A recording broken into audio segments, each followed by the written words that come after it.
I will go with Beggs in this one. I know that Community Christian, those are two tough teams that they've had to play. The Mount is off to another really good start this year. We'll see if they can kind of keep their momentum going. So I'm gonna go with Beggs. Tom. Yeah, Community Christian, we talked about it. Lose to Washington and Mount St. Mary. Beat Cassidy a couple of weeks ago. Had a last week off, which is great when you can schedule that bye week right before district play.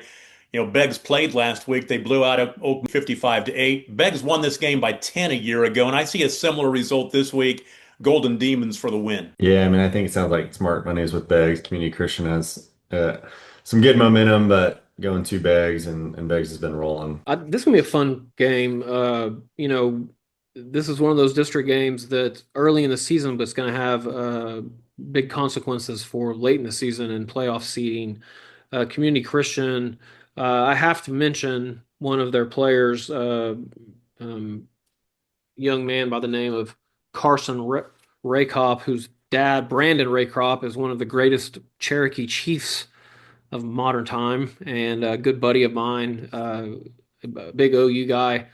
And his son, I know, is only a sophomore, but I know he's one of their defensive playmakers and one of their linebackers.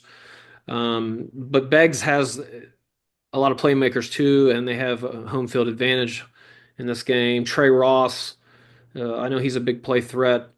Uh, Jordan Wesley, senior, on both sides of the ball. He's a playmaker. And then there's going to be a really good matchup up front. CCS has James Peterson, the offensive lineman, who's getting some D1 looks, going against Aiden Taylor, who's a big time pass rusher for Beggs.